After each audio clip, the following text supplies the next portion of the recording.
Welcome to the Kenya Wantam Nota Movement podcast, or KWM for short. Glad to be here.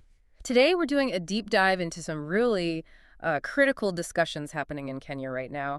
We're focusing particularly on the national budget and the incredible citizen response it's ignited. Yeah, it's been quite something to witness. Our goal today is really to unpack the numbers, understand what they actually mean for everyday Kenyans, the context, and also explore how these new, very vibrant voices are emerging, demanding accountability. And specifically, we'll be looking at how the Kenya Wanted Nota movement, the KWM, fits into all this. It seems to be a really central part of the conversation. Exactly. So let's get into it. We'll start with some figures that have really, really grabbed people's attention. Our source material lays this out pretty clearly. Okay. Think about the daily reality for many. Maybe hearing a neighbor coughing, seeing kids on the street looking like they're having a tough time. The everyday stuff. Right. And then you hear a report, maybe on the radio, about the budget. And the sources we looked at, they draw this incredibly stark contrast. What's the specific contrast they highlight? Well, they point out that only 3 billion shillings have been set aside for school meals, and that's across all 47 counties. Wow. Okay. Not per county. Total. Total, for the whole country. And then on the other side of the ledger, you have a figure of 12 billion shillings allocated to State House. 12 billion. Yeah, for what the sources describe pretty bluntly as luxury, for power, for comfort. So 3 billion for kids' food, 12 billion for State House comfort. Yeah, that's quite the comparison. It definitely gets your attention. It does. And it's presented as more than just numbers. It's about the message it sends. Right. And what's really interesting there, based on the sources, isn't just the raw difference in money, but how it's being framed. It's not seen as some, accounting error. No, not at all. It's presented as a loud message straight to the citizens. Kind of like saying, your life, or perhaps more pointedly, your children's lives don't matter as much to us. Oof. That's direct. It is. And that gap, the 3 billion versus the 12 billion, it just immediately signals where the priorities seem to lie, at least in the perception of many people reading these sources. A lack of prioritization, perhaps? Or maybe a very clear prioritization, just not on the school meals. The sources suggest it feels like a conscious choice, laying bare what the government appears to value most. Yeah, and it connects directly to lived experience, doesn't it? It's not abstract. That's so. People know the price of home. That's the staple flour, right? It's a daily worry for so many families. You might see kids who've had to skip meals. You see the impact directly, the hollow faces, maybe frail bodies, that kind of thing the sources mention. Right, and you see that, but then the official line is often, well, we're doing our best. These are tough choices. But the sources seem to challenge that narrative head-on with these figures. They do. It makes you question, what does doing their best actually look like when these are the numbers? It puts that official narrative under real scrutiny. And connecting this to the bigger picture, the sources argue pretty strongly this isn't just like an oversight. No, it seems deliberate in their view. Yeah, they paint this picture, government officials having weekly luncheons while kids have empty stomachs. That's a powerful image. It really is. And they also point to the response during protests. President Ruto staying behind armored walls, not meeting protesters, but then quickly signing the budget. Right. That sequence, as presented, really fuels that question. Who is the system actually set up to serve? It certainly makes you wonder. It paints a picture where, from this perspective, the priorities seem almost inverted. Comfort for a few, while basic needs for many are unmet. And the sources also mention Parliament's role in this, approving the budget. Yes. They specifically note that members of Parliament, the MPs, apparently didn't ask about the children's meals. They didn't care. And then they add pointedly, you should. Wow. That suggests a real disconnect, a systemic issue, according to these analyses. A fundamental disconnect. Which brings us to another really compelling point from the sources. Who actually builds Kenya? Who carries the weight? Yeah, this part was striking. The sources emphasize it's the working class. They list specific examples. Boda riders, the motorcycle taxis, vital, right, in Kisumu. Market traders in Kitui, welders in Umoja. Farmers in Meru, cleaners in Mombasa. These are the people, the sources argue, who form the backbone. They pay taxes, they make sacrifices. They contribute day in, day out. But then, the sources say, those taxes end up buying helicopters, carpets, foreign trips, and buffets for State House. That's the claim. It's a very stark accusation. The people work, And a select few spend lavishly on things that don't seem essential. And it leads to that provocative question in the source material. If you can't feed children, you shouldn't govern. It frames it not just as bad planning, but as Humiliation, the deliberate insult. That's strong language. very strong.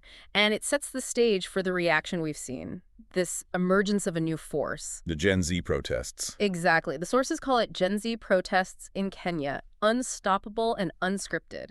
And maybe you saw it yourself on June 25th. Media blackouts. Yeah, the government cutting live TV, shutting down broadcasts. The sources interpret that as fear. Fear of the truth getting out, fear of the people, fear of you. They brought out tear gas, riot police.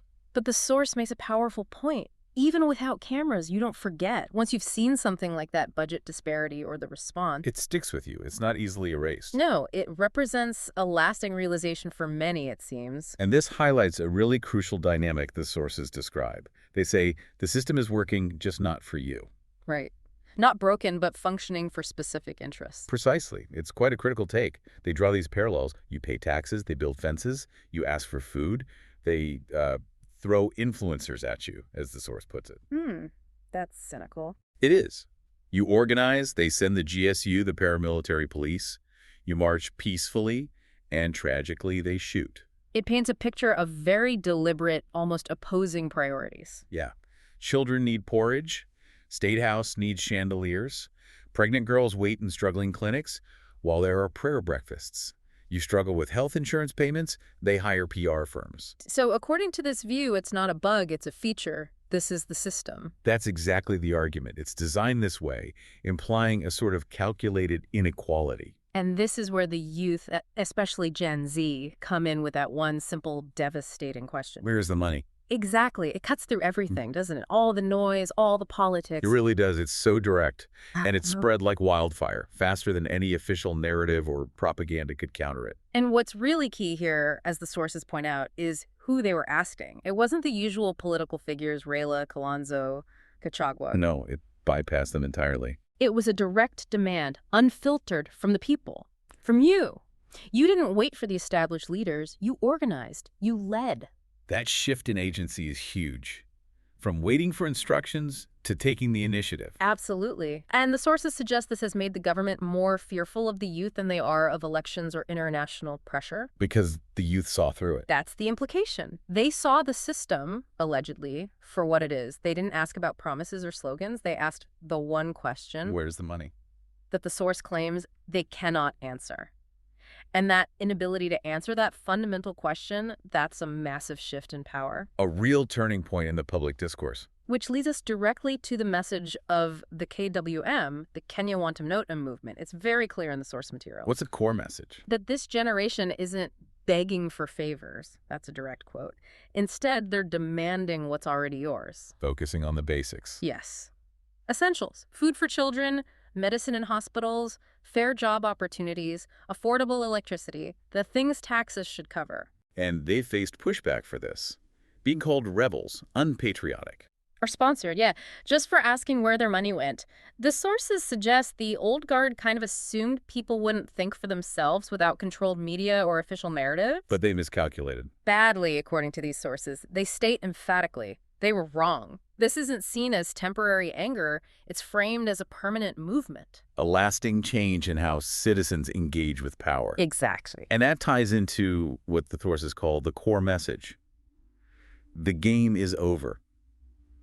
That's a powerful statement. It really is. What does it imply, do you think? Well, it suggests a complete shift in the power dynamic. The idea is once people stop begging, stop clapping for leaders, stop listening to the narratives that don't match reality. The old guard loses their grip. Their words lose meaning. That seems to be the implication. It's less about needing new figureheads, maybe, and more about collectively deciding to stop believing the old ones. So power shifts back to the people who pay the taxes, who live the reality. Right. It's about self-empowerment, a collective awakening, rejecting the old rules of engagement. This new activism plays by different rules. And the sources wrap this up with a really profound declaration from the KWM perspective.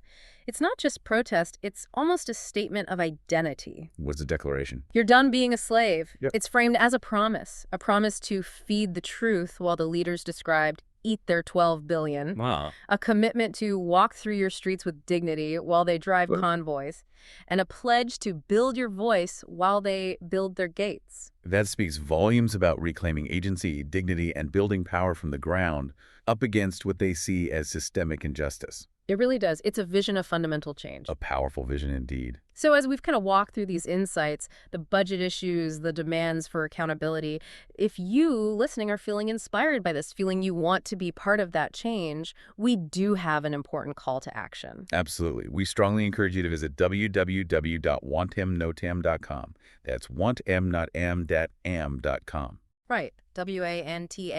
WANTAMNOTAM.com. On the site, you can create an account. And the idea is to start sharing your ideas, things that you think can help change your village, your city, your nation. It's really about moving from just being aware to taking action, building that collective voice we've been talking about. Exactly. Turning that shared concern into something tangible, something that can hopefully lead to real-world impact. The movement, as the sources describe it, seems built on that idea of active participation. Definitely worth checking out. www.wantemnotam.com. Mm-hmm. So reflecting on this deep dive, Huh? what really stands out for me, it's the clarity of the numbers presented in the sources, the tangible challenges faced by ordinary Kenyans. But also that incredible spirit, right? That refusal to just accept the status quo.